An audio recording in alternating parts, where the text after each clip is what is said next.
Welcome to Monarchist Minute. I am your host, William Stout, joined today by Watercube, Clements, and Frederick V. Today we have a wonderful topic for all of you tonight. We are discussing the rave that has been going on as of late. That, of course, being the infamous Tucker Carlson and Vladimir Putin interview.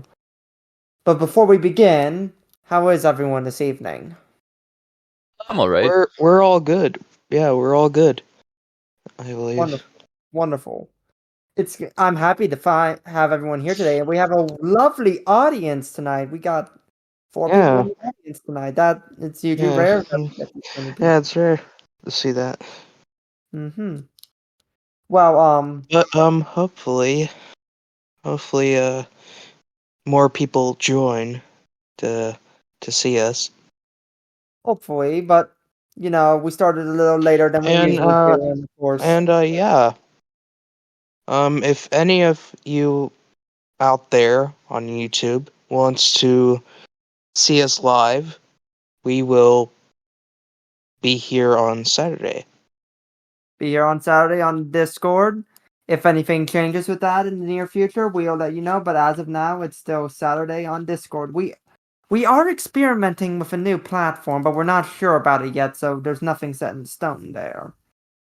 And if you want to reach out to our members, we will be on Twitter. And I will also be on Twitter, but I'll also be on an alternate app called Gitter, so I'll shout out to them.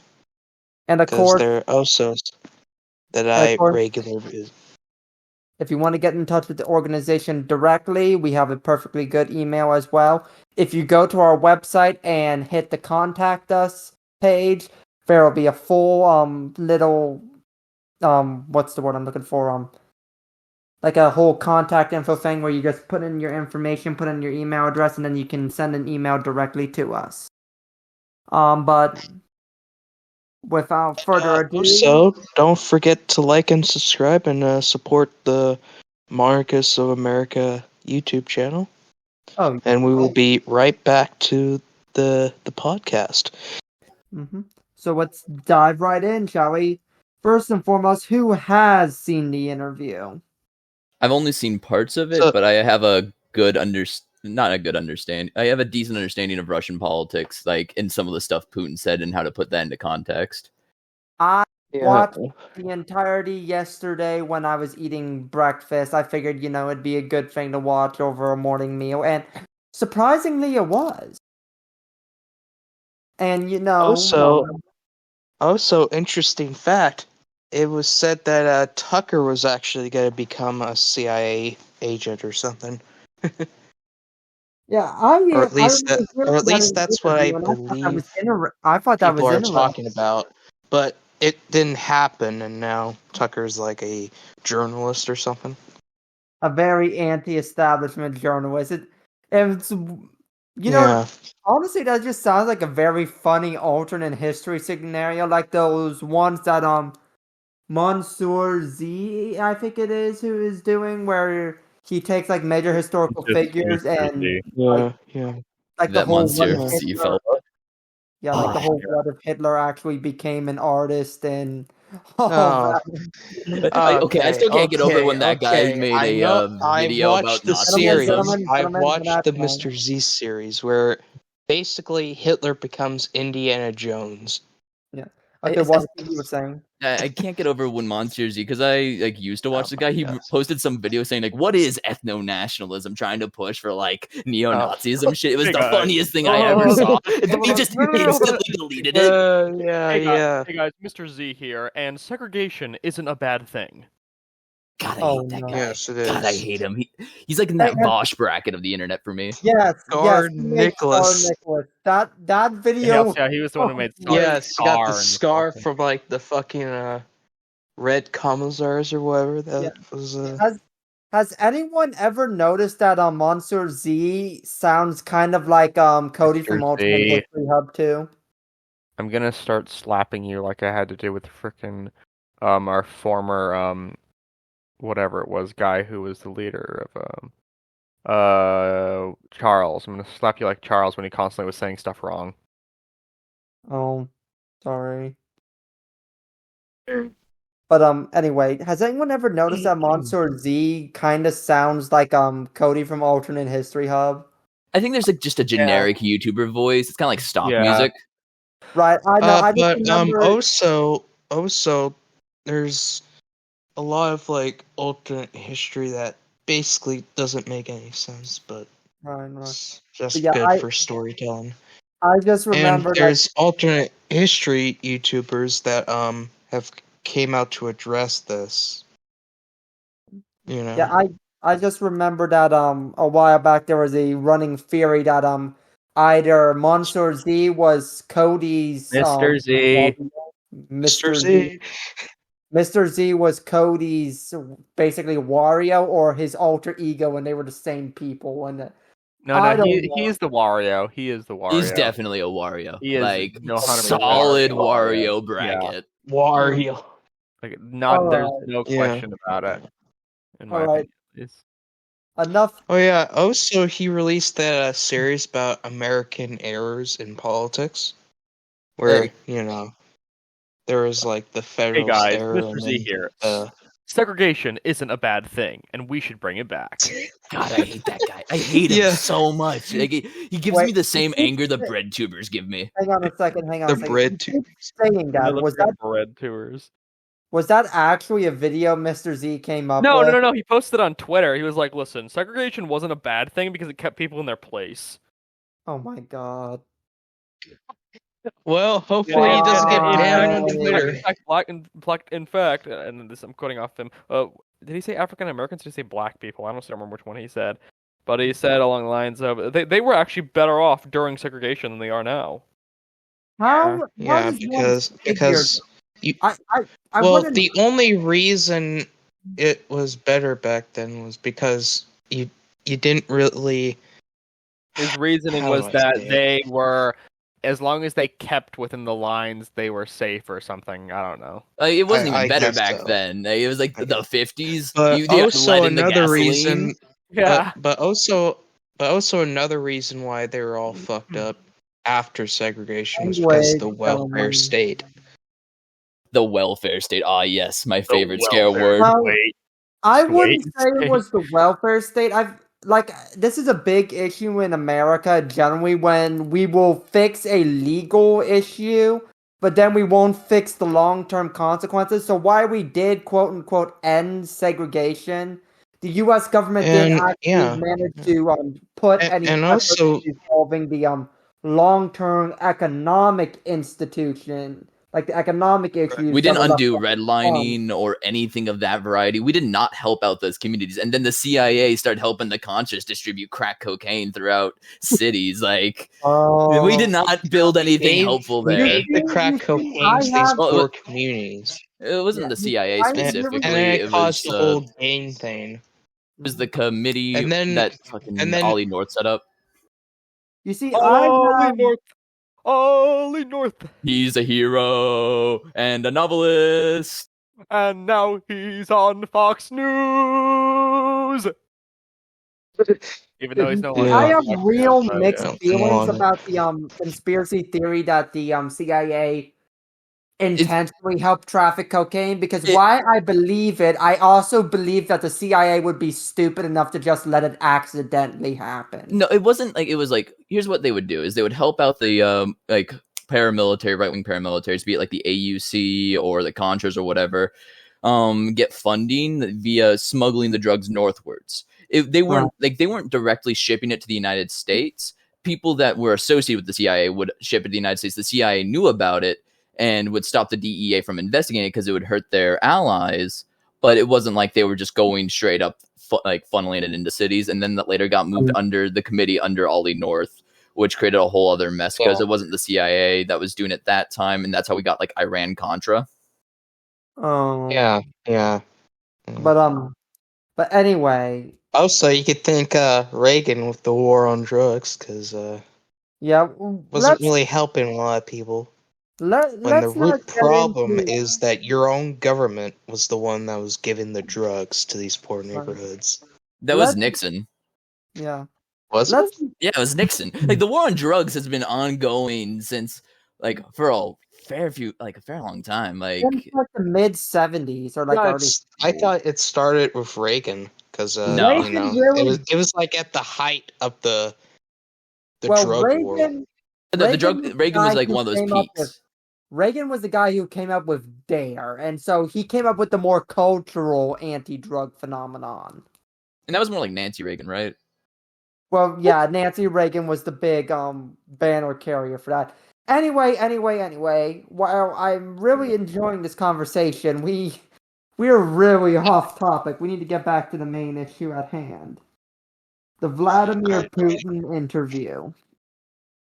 So, I know we've all seen the memes, but what do we think of Vladimir Putin's historical rant? Oh, it's kind of wacky. I wasn't remember exceeding- seeing, it wasn't very accurate. It's like that bit from like one of the Hoax Mussolini diaries where like Hitler was talking about being I pure think- Aryan spirit, and it's like, what the hell are you talking about? Yeah, I think he needs to go back to his history class because he has no clue what he's talking. It fits in with Russian ultranationalism. Like It does, yeah. But people like Alexander Yeah. Dugin, for example, who I've read a fair few of his works, like they focus on that mystical element of the nation and that like mystical history. So it fits 100%. yeah. I remember seeing Count Dankula refer to it as Twitter as the Russian Silmarillion. Oh yeah, I've seen people on Twitter. Yeah, the Russian yeah, Silmarillion. Yeah. For those of you who aren't big Tolkien nerds, the Silmarillion is basically the anthology, the prequel to the entire Lord of the Rings universe. Think of it as Tolkien's version of the Old Testament for his universe. Now, the main bit of mental gymnastics that I really noticed in that is when he goes back to talk about Kiev and Rus. He mentions on how Kiev and Rus begins in Novgorod, which isn't true. Kiev and Rus is called Kiev and Rus because it began in Kiev, the Grand Duke of Kiev. But the big thing here is, if we really want to push that issue, then one could say that Ukraine is the rightful state in Eastern Europe and not Russia, because it's based around Kiev and not was Russia. the first Moscow. Russian. Right. Yeah, because Kiev and Rus was the first Russian state. Right, so Well, I know. confederation, if anything.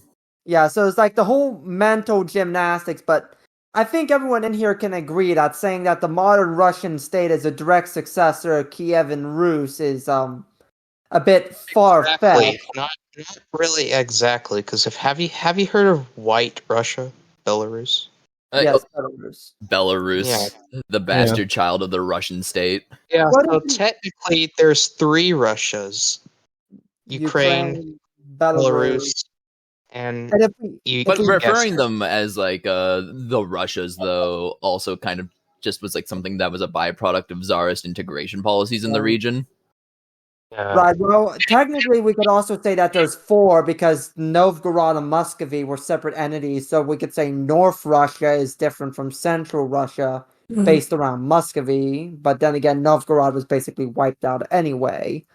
At the end of the day, most of these national identities are modern national identities that came from the Cold War period onward, compared to something that can be based back into like ancient feudal empires that existed millennia ago. I would say the big thing that resulted in the separation of the Eastern Slavic identities goes back to the Mongol invasions and the consequences, whereas Kiev and the Ukraine was divided up amongst the Poles, the Lithuanians, and of course the Tartars, and that's where we get the word Ukraine comes from. It means the borderlands or the land in between, and the culture there that developed was defined by this sort of by this cultural emphasis on being the land in between, whereas Russia was founded by Muscovy, which was mainly a tributary state and basically the main vassal of the Khan. And there's actually an interesting thing about since we were talking about Belarus, the name White Russia probably refers to how the Mongols associated certain colors with the cardinal directions, And so they associated white with the West, and so White Russia is called White Russia because it was Western Russia. That's very fascinating, honestly. I didn't ever make that forget where I connection. read that though, so don't quote me 100% on that. But I read that somewhere. It was probably from a book, so it's trustworthy implicitly. Smile. Right, but Frederick, as our resident Orpho bro, I'm curious, what are your thoughts about this with the whole succession of the Eastern Orthodox Church, of course, with the church starting in Kiev. So how does this work? Originally, the Russian Orthodox Church started because essentially the Slavs needed to get an alliance with the Byzantines. I think because I'm Greek Orthodox, so I'm not technically a part of the Russian part of it, but You're I Greek have been Orthodox? reading up about this, and so it was a Slavic. What was it? So I think it was during the times of Kievan Rus. The king at the time adopted Christianity.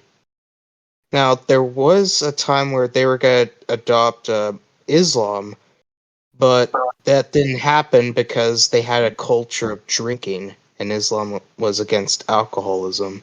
So, Right.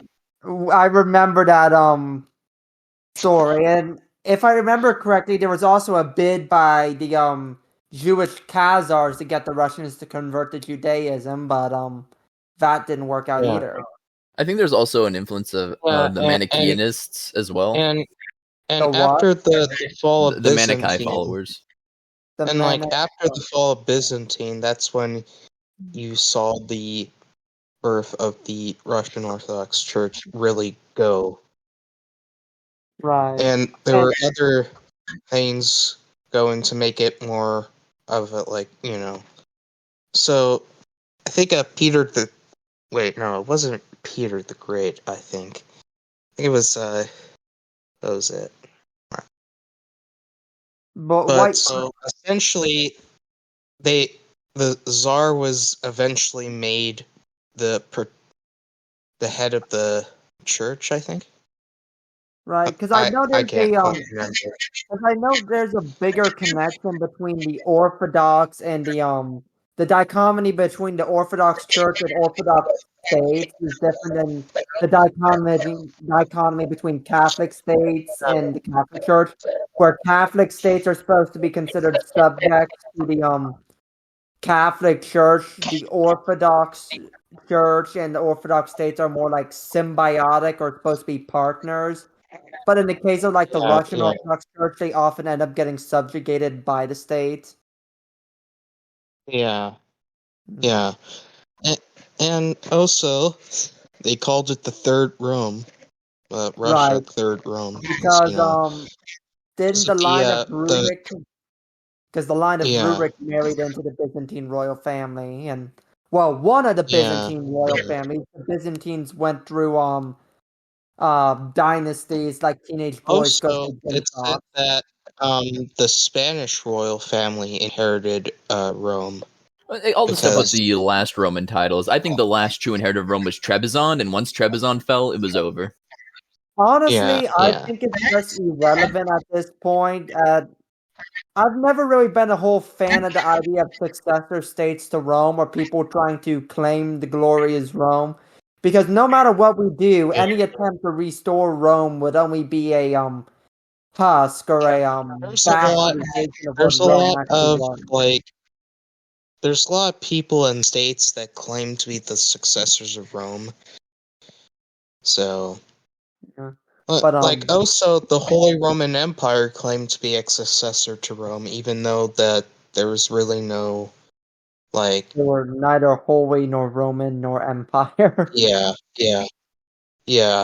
That. And some said that it's the Vatican that was the successor because that was church of Rome. at the Honestly, or at I least think that's what they say.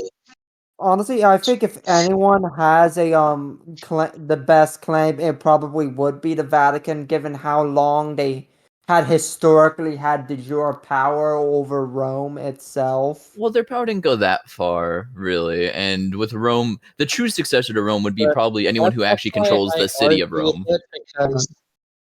That's why I argue with it, because there a lot of Catholics here will argue with me about this, but the Catholic Church was the one that decided to schism with the Eastern churches.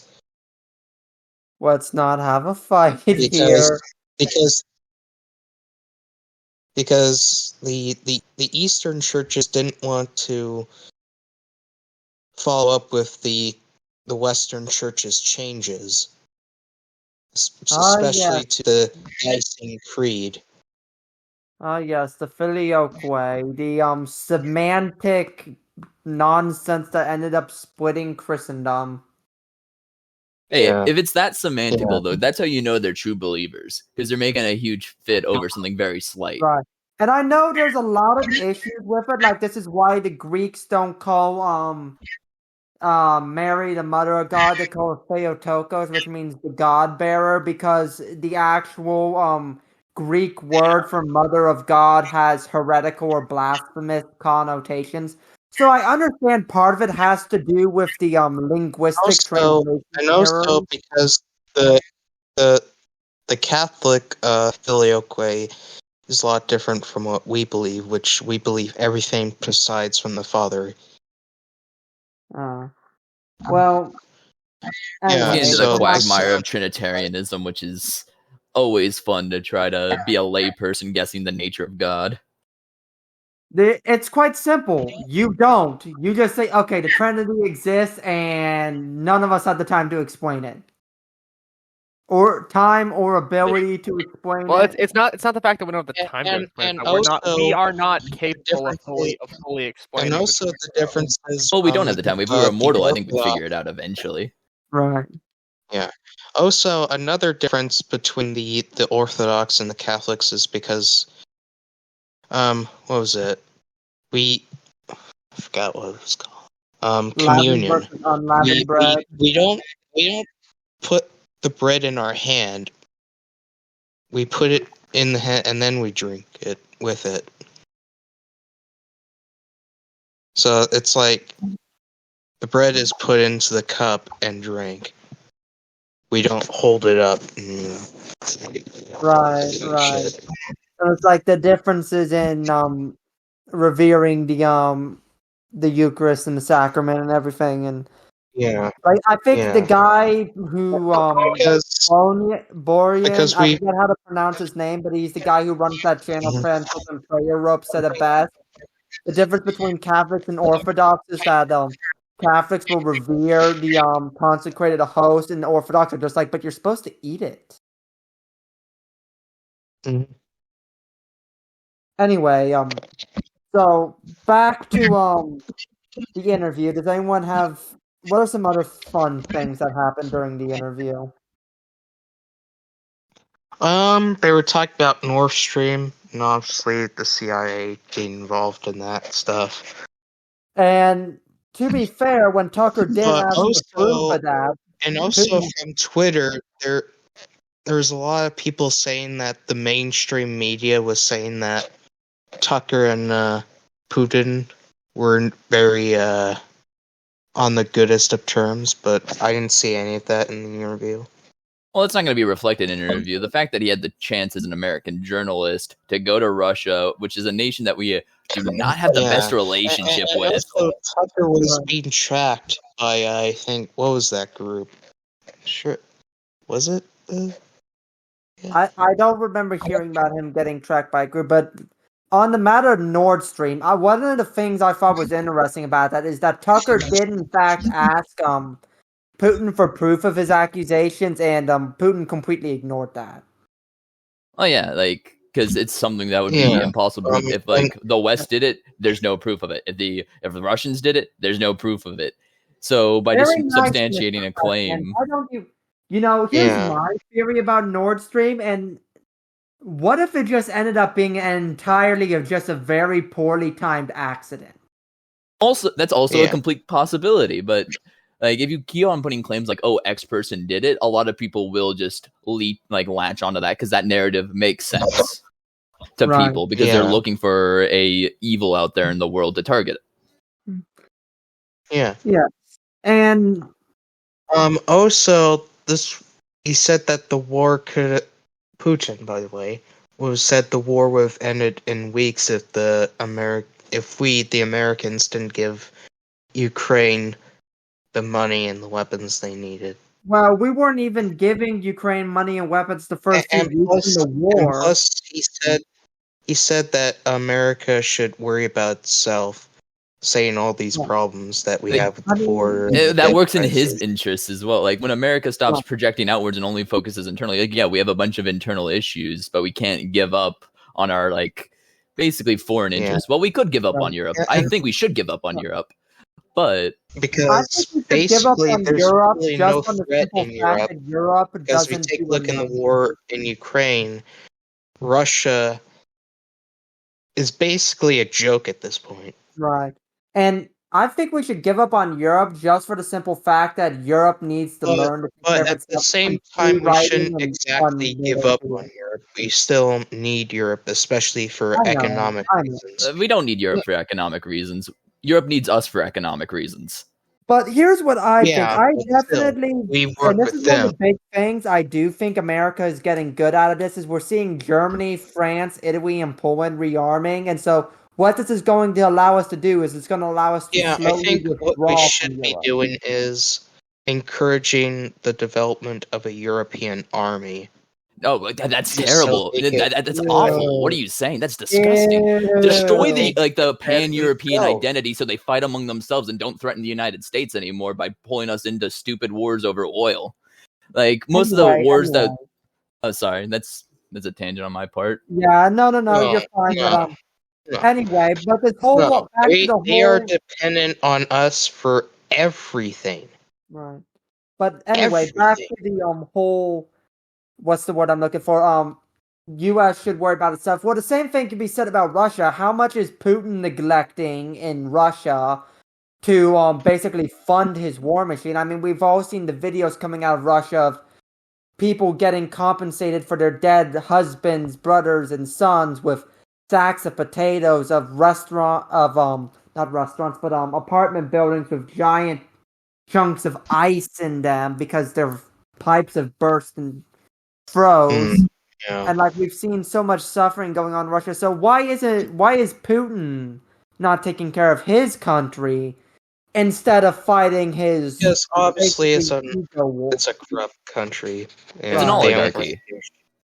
It's basically just a banana republic, for lack of a better term, where capital holds more interest than the state and oftentimes subverts the state, and the individuals at the top will funnel state assets in order to enrich their own pockets.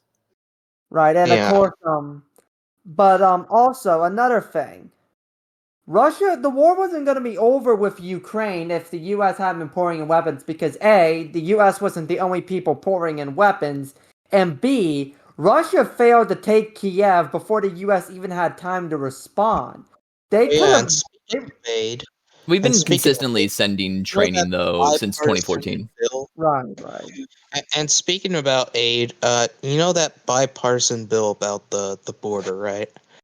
So they included the Ukraine situation to this by saying that if you give aid to Ukraine and Israel, we'll deal with the border, this and that.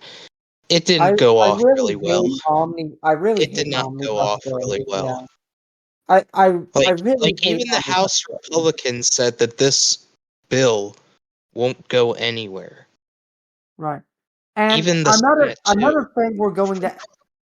thing when we finally succeed in reforming reforming the Constitution, we're gonna put an amendment under the clauses with Congress that says bills must be specific. Omnibus bills are not allowed to exist except for budgeting.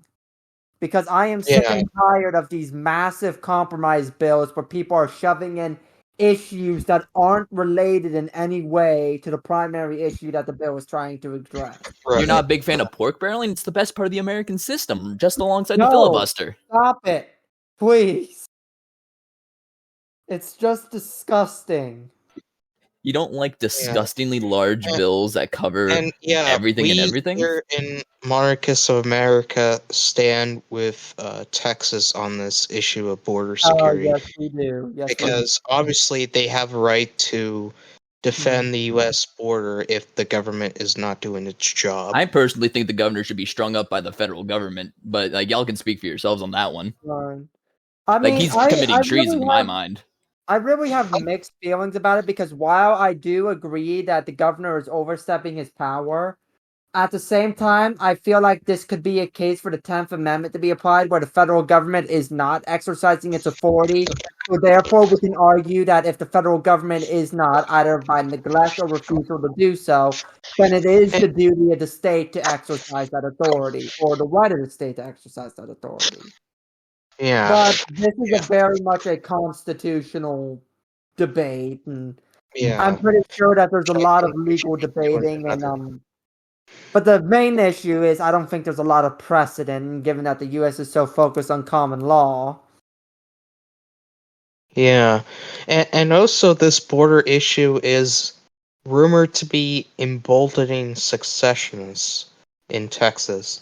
Well, like anything that like goes against Texas emboldens secessionists in Texas. They always complain and talk about seceding. They're never going to do it, and if they do it, again, we should go down there and wipe out the whole place. Like treason against the state shouldn't be tolerated. No. I don't think we should wipe them out because if we remember correctly, their entire infrastructure fell apart. So you see, and I have the same policy in the event that California secedes.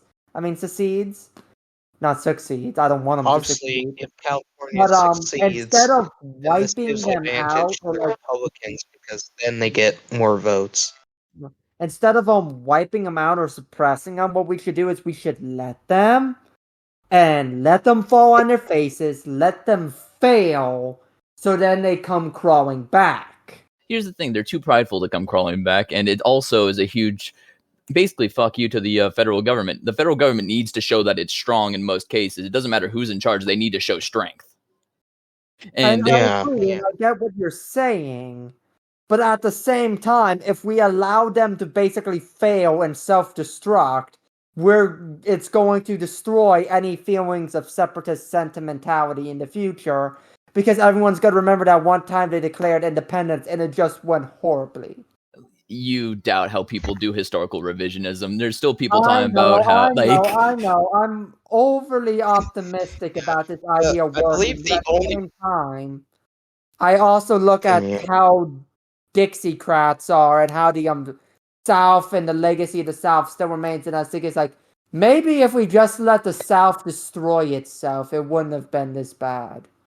It doesn't, it's already destroying itself constantly. That's the nature of the South. I say this as a Southerner. I love the part of the South that I'm in, but it will eat itself constantly. Especially with all that country fruit. Especially with all the country food and rednecks down there. Mm-hmm. Wait, I forget, Frederick. Which state are you from? Arkansas. Wait, you're man. I wasn't born here, but I live here, so I have to deal with it. Wait, where were you born then? I was born in California. I moved here when I was, I believe, very young. Ew, he's Californian. Big ups to California. Though. Love that state. Made in Richard Nixon. I don't even remember life when I was like very young there. Like I was like very young when I left. I've always lived in the state of Ohio, but I hold a very strong policy where I don't discriminate against anyone except for New Yorkers and Californians. But I'll let it slide because you don't remember it. So back to the Putin besides interview. That, I don't even identify myself as Californian anyway because I don't like the state and the way it's going. But anyway, yeah, back to Putin. You were saying Watercube? Oh no, I just was trying to redirect us back to the topic. Like most of them, I don't really have much comments on what happened in the interview. It just kind of tracks for Russian sentiment that's been going on.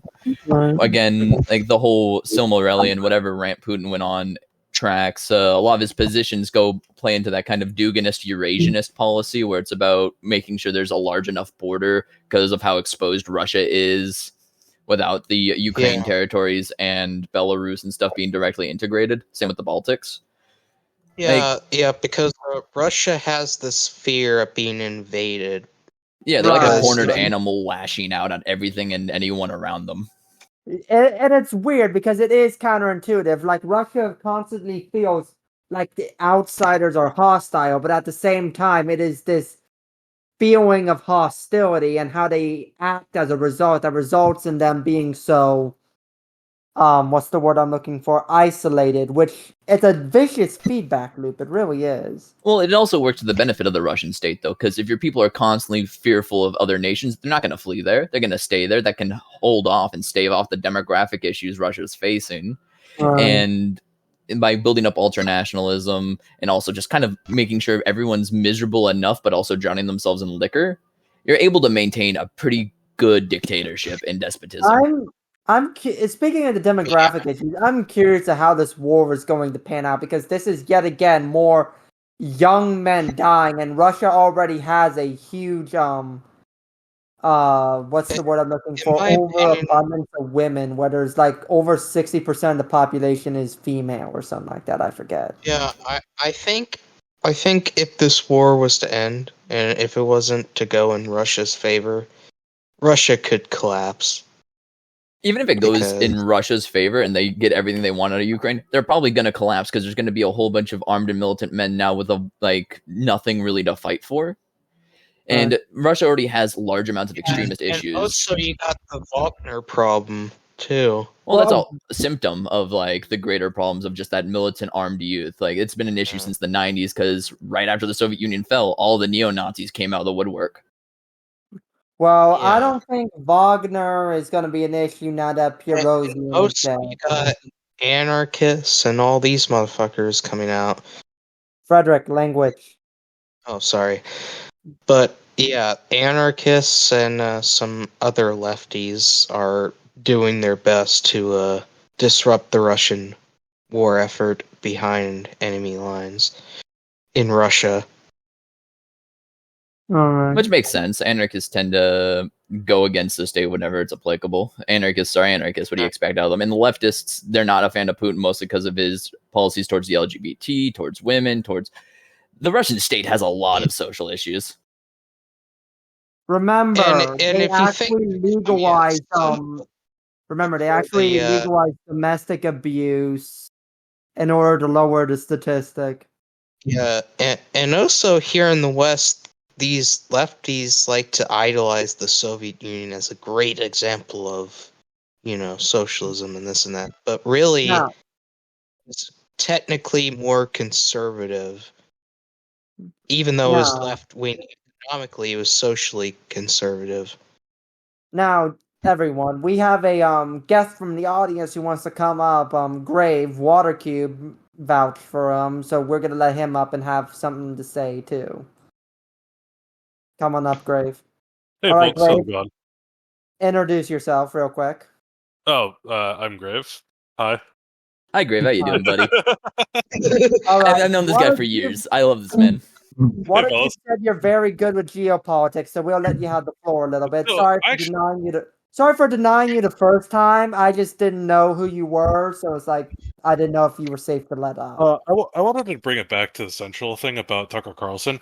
What do you think kind of about the American media reaction to the whole thing? Because in my mind, when Tucker Carlson went to Russia, there was this very strong reaction particularly from American media, saying, should you be doing this? There's a lot of hand-wringing about it. And I kind of wanted, in my mind, I immediately compared it to Mike Wallace going to interview the Ayatollah in 1979 during the Iranian, this is right after the Iranian Revolution. And there's a very strong difference in kind of the reaction of media then versus now. There wasn't as much people to ask him, like, should you be doing this? This doesn't support Western interests, etc. How do you kind of view the reaction? Well, Is there a I breakdown? think Is there a mainly- breakdown kind of in trust in the amount? Is there a breakdown in trust in Western media for their readership to be able to discern truth from an interview or not? Well, I do think it does have to come with the issue primarily of politics and political polarization of media, where Tucker Carlson has created this image of being a conservative maverick that doesn't play by the rules or doesn't fall in line with the media. But I do think it does have to do with a big part with journalistic integrity, that the media has a narrative that they want to be pushed, and they are very worried that if Tucker Carlson goes and does talk to Putin, that because the media doesn't want perspective anymore. What they want is what they say to be taken as fact. Now, I'm not saying what Putin is saying holds any water or that it's factual, but what I'm saying is that the media doesn't want the opportunity for such perspective to be given in the first place. I don't know if anyone else feels the same way. Yeah. I just view it as like there's a general breakdown in trust with the media, even outside of the narrative crafting. There's been just so many, like with the democratization of the internet, there's just been a huge doubt in the media ever since that point, because you can just get information from anywhere and it can appeal to personal narratives more so than what the media would like to present or anything like that. Individual ideology becomes the most dominant part. And even without polarization, ideology is dominant in how people view. And I will admit, with the dominance, with the democratization of information, which I've always hated that term, democratization of information. There's nothing democratic about it. It's anarchic, but it's not democratic. Because there's no one voting on the truth. It's just I don't know. I just hate the terminology with that. I think it means like democratic in the same way the market's democratic, where you vote with your dollar, quote unquote. You vote with your view because it's a subjectivity economy. It's whatever you pay attention to, that's what you're voting for. Right, and I do think a big problem. Frederick, give me a moment. I'll get to you. But I do think a big problem with today's media is with the democratization of information. Is that the media no longer has a monopoly on information, and that's why they're pushing for this whole anti-fake news narrative and shutting down alternate sources and opinions, because they're trying desperately to preserve a monopoly that they can no longer preserve. Of course, and also because of this, they're choosing sides, and they're telling you this, and you journalistic integrity should tell you shouldn't choose sides. Journalism isn't what it used to be. It used to be like, okay, we're going to tell people the truth. No, it's like, we're going to tell people what they're going to want to hear based on how profitable it is. Right. Right. Well, Grave, do you have anything else? No, that was just kind of my big question. Is I was curious on if you guys had a different perspective on that. Thank you. Oh, no problem. I'm gonna go ahead and send you back down to the audience, okay? Oh, he sent himself down. Hey. Beat you to it. Right. Well, anyway. So, if anyone else wants to ask a question on Monarchists of America, you can do that by coming to our Discord and joining our podcast when it's available. Or, if you're watching us on YouTube, leave a comment in the YouTube video and we will answer it next episode, okay? Or one of us will get to you and answer it directly in the comments. But as we approach our ending here, our closing, because we did start this later than we usually do, I want to bring up that Ash Wednesday is upon us. Now, of course, Frederick, since you're Orthodox, does Ash Wednesday come later in the year for you, or how does that work? Wait, what was that? I couldn't hear you. Ash Wednesday is coming. Oh yeah. Now, does your church use the old Julian or the Reformed Julian? Because I know if you use the old calendar, your holidays are a couple weeks after Western Christianity. Yeah. So Yeah, we use old. So when does Lent begin for you guys? Shit. First year. Oh fuck.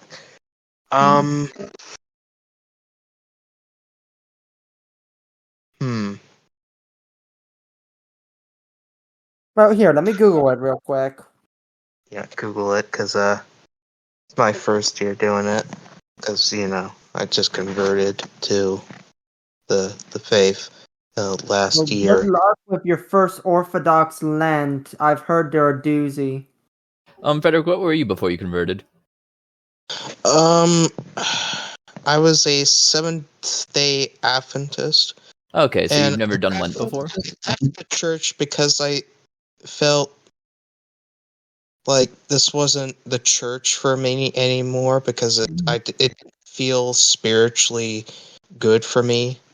Okay, At I least found it. Not to cut pray you off. traditional things spiritually. Not okay. And I did find your Lent. It's March 18th. Ash Wednesday for you is March 18th. I love Lent personally. I just want to say that, like, I love the Stations of the Cross. I love giving something up. It's really, I don't know why for me it's enjoyable, but it's like being able to step in the same like footsteps as Christ. Right.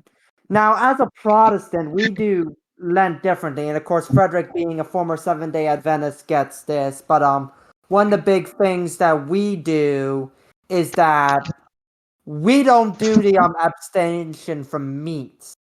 But one of the things that we do is that we, at least in my church, in my experiences, we give up things more personal to us, like more the worldly pleasures. Like I'm giving up alcohol and anime because I'm a giant weeb and I like beer. So that's really the things I'm giving up. Frederick, I imagine that Orthodox Lent's going to be okay with you because if you're a 7-day Adventist, you're vegetarian, weren't you? Yeah. So you already got abstaining from meat down. It's also I'm not sure how it is for Orthodox, but I know for Catholicism you're also supposed to give up a personal, like, you're supposed to sacrifice something other than just the no meat on Fridays. The no meat on Fridays during the Lent rule came out of like a compromise made with American Catholics, because I think the no meat on Fridays is supposed to be all year round in Europe, and people don't follow it, but it's supposed to be all year round. Right, and part of my big thing about the no meat on Fridays thing is depending on where you are in the U.S., seafood is really hard to get a hold of. That's why you eat eggs. Eggs are allowed. Wait, eggs are allowed? Yeah, eggs are allowed. I remember asking a priest, "Are eggs allowed? And is stock allowed?" He said stock isn't allowed, but eggs are allowed. I did not know eggs are allowed. I will remember that in the future. But I'm not really an actual really that much of a vegetarian. Like I do eat like chicken and that kind of stuff, but I'm not. I eat pork because it's unclean, and other stuff that is unclean. I'll eat pork all day. I'm not gonna lie. If you like to talk about these verses where it says it's okay to do that, you're reading a mistranslated version of it. What it meant was it's okay to eat meat that was handled by Gentiles. But either way, so what is everyone giving for Lent? What are you giving up, Waterkeep? I said I was giving up alcohol and anime, but what are you giving up? I'm not sure if it'd be wise for me to say on the podcast, on the record. Okay, that's fair, but if you want, can you DM me? Because now I'm kind of curious. But Frederick, what are you giving up? Wait, what? What are you giving up for Lent? I'm thinking about giving up chicken and that kind of stuff. Yeah. Chicken, but yeah. I don't know. Like I said, I'm a massive weeb, and I'm unashamed about the fact that I'm a massive weeb, and so I like beer, and so I said, you know what, I'll give up my 2 A's, anime and alcohol, for 5 weeks. I will never give up my Jägermeister. Because I just love fucking drinking this stuff. I've never had Jaeger, but I've heard it's an acquired taste. It's like black licorice. I personally enjoy it, but also I mean, yeah, I black like licorice. black licorice, so I might like it too. I might have to try it one of these days, but You should try the Jaeger Bomb. It's a Red Bull with I will Jägermeister. never try a Jaeger bomb because I think we went over this in the gaming VC last week. My father, who drinks like a fish and can remember everything despite how much he drinks the night before, will only ask what he did the night before after drinking a Jaeger bomb. So if it's that powerful, I know to avoid it. Yeah, like, I never had one because I care about my heart health. But I have friends that says it tastes okay. So, All right. Well, like, I just like put the Jägermeister in the freezer for a little bit, take it out, and then just drink the whole thing really quick. It's like them small things. oh, you get them in like the little small bottles? Yeah, and then jug the thing quickly, just so you don't get that hit of the aftertaste, or at least it doesn't really like affect you too bad. Right, and of course the coldness helps with the burn too. Same thing with like whiskey and rum. But anywho, enough of the drinking talk. Does anyone have anything else to say before we close out for the evening? I have nothing. Oh. No? Okay. Alright, without further ado, would y'all please bow your heads? In the name of the Father, Son, and the Holy Spirit. Our Father, who art in heaven, hallowed be thy name. Thy kingdom come, thy will be done, on earth as it is in heaven. Give us this day our daily bread, and forgive us of our trespasses, as we forgive those who trespass against us. And lead us not into temptation, but deliver us from evil. For thy is the kingdom, the power, and the glory forever. Heavenly Father, as we approach Lent, help us to stay strong and steadfast in our fasting and our reverence to your Son, Jesus Christ. Help us to endure and avoid sin during this time as we prepare for the celebration of his resurrection. In Jesus' name we pray. Amen. Thank you all for joining us. We'll see you all next week. Like, subscribe, follow us on Twitter and social media. If you want to help out more, just contact us via email, social media, Discord, any way you can, and we can see what we can do. Thank you. God bless you. God bless the United States of America, and good night.